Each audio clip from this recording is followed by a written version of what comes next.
You're going to be a mother. Don't you feel sorry for your unborn child? My mother-in-law always criticizes me about the baby. How heartless is she? Find a job. You and your daughter are healthy and can still work if you choose to.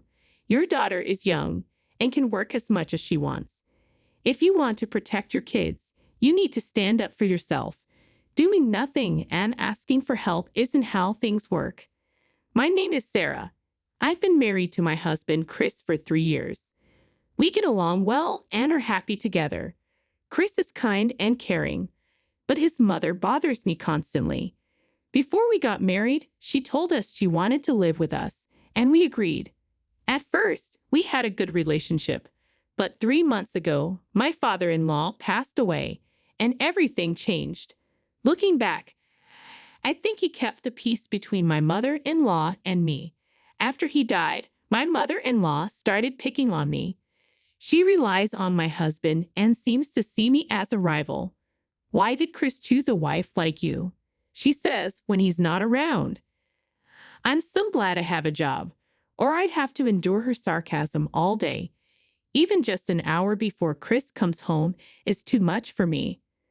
Twice a week, I make dinner. While I'm cooking, she comes into the kitchen and nags me about what I'm doing.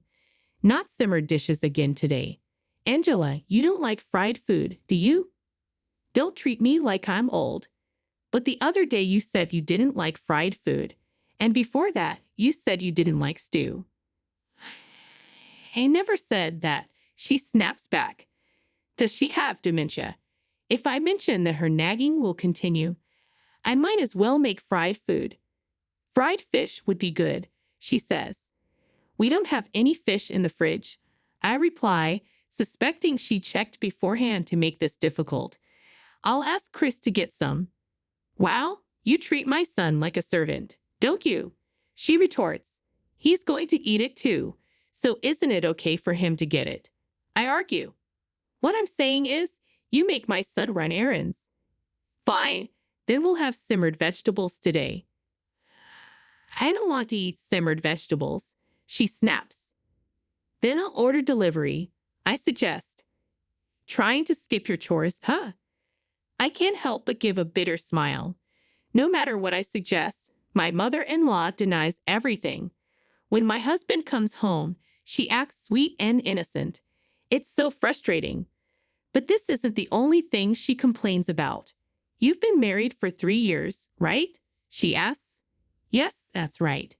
Where are my grandchildren? Why haven't you had any yet? Not yet. Not yet. Don't be silly. Answer me properly. Not yet. I repeat. In 3 years, if a couple can't have children after 3 years of marriage, they should get divorced, shouldn't they? You know what I mean. When will I get to see my grandchildren? I don't know. It's a gift. Isn't there something wrong with you? You have a problem, so you can't get pregnant or something. Her comments are so annoying. Even though I've decided to ignore whatever she says, dealing with her is exhausting. My husband and I want children, but it hasn't happened yet. We're both very busy with work and don't have much time together right now. Even without my mother-in-law nagging, I'm already thinking about having a child. We're ready anytime, but it just hasn't happened. From her perspective, she can't wait to see her adorable son's child. But then she adds, "You're quite old to have a baby now, aren't you? I doubt you'll have a healthy child. I'd only accept healthy children. I understand. I'll make sure Chris knows we need to have healthy babies." Wait a minute. This has nothing to do with my son, she says. He's a big part of it, isn't he? I respond. She must know she's being nasty, which is why she doesn't want her son to know about this. I hadn't complained to my husband about his mother because he's very concerned about her since she lost her husband. He would be hurt if he knew what she says to me. Besides, I can still bear it. She's not violent or anything. I thought that if I just let her words go in one ear and out the other, everything would be fine. Amid this routine, I found out I was pregnant. My husband and I decided to tell my mother-in-law about my pregnancy once I was in a stable period. However, her reaction was unexpected. Instead of being happy, she had an indescribable look on her face. I soon learned why. My sister-in-law was also pregnant and facing marital problems. She and her husband were on the verge of divorce. What on earth was going on? The next day, my sister-in-law came to our house with shocking news. Her husband had been unfaithful and left her while she was pregnant. She didn't know what to do and returned to her parents' house, seeking her mother's support. While I understood her need to come back to her parents' house, a few things puzzled me. First, this was my mother-in-law's house where my husband and I also lived. If she was going to stay here, she should at least inform my husband, if not me. Furthermore, if her husband had left her, wouldn't it be better for my mother-in-law to support her at her place until the baby was born? My husband thought the same. Hey sis, I know it's been hard, but it would be nice if you could say a word to us. It's our house now too, he said reasonably. However, my sister-in-law and mother-in-law disagreed. Your sister has been through a lot. She was cheated on and left by her husband. Why don't you go to her house? My mother-in-law suggested. Sarah is pregnant too. It's not easy having two pregnant women in one house. I was taken aback. Am I supposed to leave my pregnancy under that kind of stress? I asked. No, I didn't say that. But you should have told me before you got here, I replied. Lots were going on, and I didn't have time for that. Besides, this is my parents' house. Why should I have to ask for your permission? My sister-in-law argued. Remember, this is their home now, too. When you come back, you have to let them know you're coming back, my husband insisted. Dad passed away. That doesn't count, she retorted. In the end, there was no clear right or wrong. Some people think it's necessary to inform others in advance, while others don't. And so we started living together with my sister-in-law in an unfriendly atmosphere. A week later, my mother-in-law was so focused on my sister-in-law that she stopped doing household chores altogether. Despite my pregnancy, she treated me with disrespect. My mother-in-law would prepare breakfast when my husband was home, but I was in charge of all the dinners. She didn't ask me to do this. She forced me to. One evening, when my husband came home and saw I had made dinner again, he asked, "Did you make dinner again today?" "Yes, I did," I replied.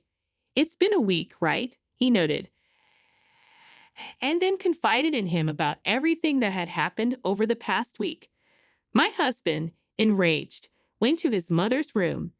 "That's enough," he yelled as he opened the door, startling my mother-in-law and sister-in-law. "What are you saying all of a sudden?" my mother-in-law asked. "You've been busy with my sister for the past week. Why are you making Sarah do all the dinner preparation? She's pregnant, and it's hard for her," he said. "Sarah is pregnant too," my sister-in-law added. "Then why don't you help her?" my husband replied. "You said you would support her the other day."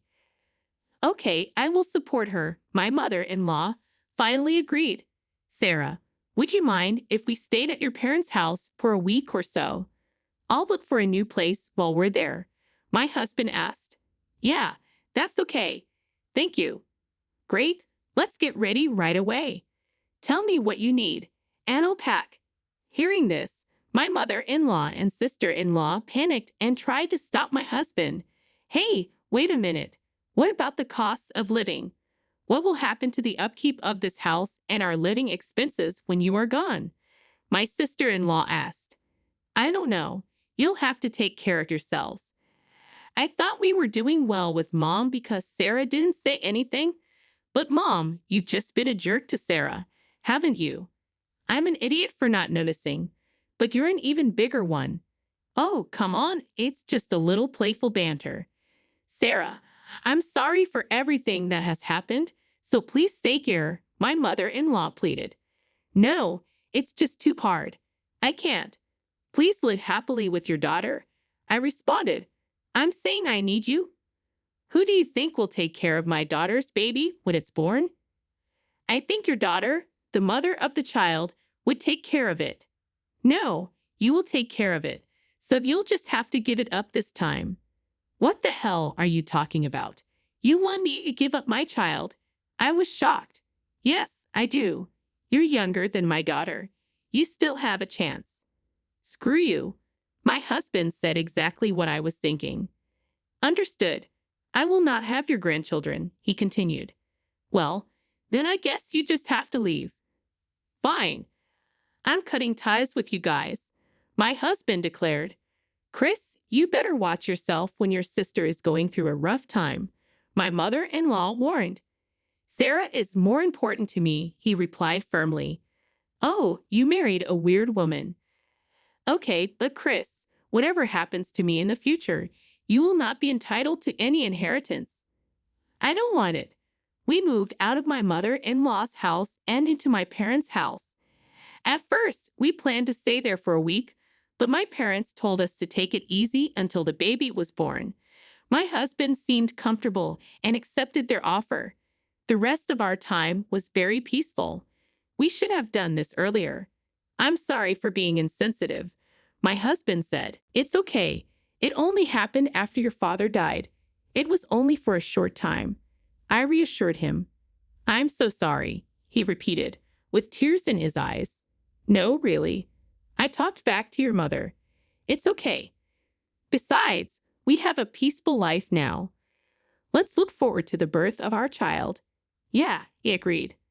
About 6 months after we started living with my parents, I got a call from my mother-in-law. Although I didn't want to speak to her, I decided to answer. Sarah, how are you? She asked. She wanted money. She said she had savings but couldn't withdraw them right away because they were in a time deposit. She wanted to borrow some money for a while. I decided to ignore her request and hung up without saying anything. Told my husband when he came home.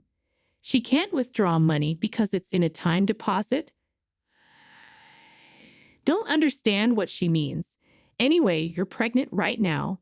You shouldn't be thinking about unnecessary things, he said.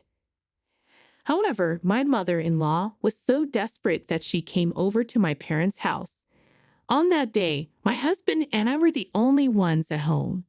When my mother-in-law confirmed that my parents were not there, she tried to barge in. Wait a minute. This is Sarah's parents' house.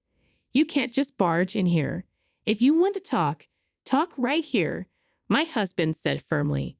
I came all the way out here to talk to you, she insisted. I didn't invite you. I thought we cut ties with you. It's not that easy to cut ties. So I need you to lend me money, my mother-in-law pleaded. Impossible. Go home now, my husband responded firmly. Despite being treated so harshly, my mother-in-law refused to leave our front door. I'll tell you the truth, so please lend me some money, she insisted. Then she revealed something that didn't really surprise me. My sister-in-law had lied about her husband cheating on her and moving out. The truth was, she had cheated on him and got pregnant by another man. As a result, she was divorced and kicked out of the house. Moreover, her ex-husband was demanding alimony from her. When my husband and I heard this, we weren't surprised. We were convinced. Although we hadn't known him long, my sister-in-law's husband was a gentle person. There was no way he would throw out his wife, especially if she was pregnant with his child. That's what she deserved. Why don't you ask the father of the child for help? My husband suggested. He ran away, my mother-in-law admitted, looking defeated. It's really dumbfounding. I'm not going to help her. I have no reason to, my husband stated firmly. I'll never forget what you said to me, I added. What did I say? My mother-in-law asked, confused. You told Sarah to give up the baby? My husband reminded her. I apologized for that already. Besides, it's growing up fine, isn't it? Oh, my beautiful grandchild, she cooed, trying to touch my protruding belly. Don't touch me, I exclaimed, shaking her hand off as hard as I could. There was nothing more offensive than being petted by a stranger. I apologized. Don't hold it against me. Sorry, Chris. May I asked, seeking his approval. He nodded silently.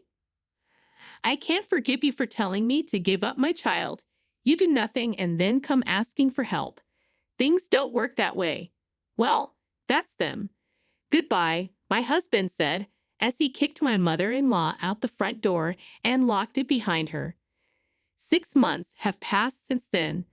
All we received from my mother-in-law was a postcard telling us that my sister-in-law had a baby. We haven't been in touch, so we don't know what's going on with my mother-in-law, my sister-in-law, and her child. But I like to think they are working hard for the child's sake. Meanwhile, I successfully delivered my first child 5 months ago, a sweet, sweet boy.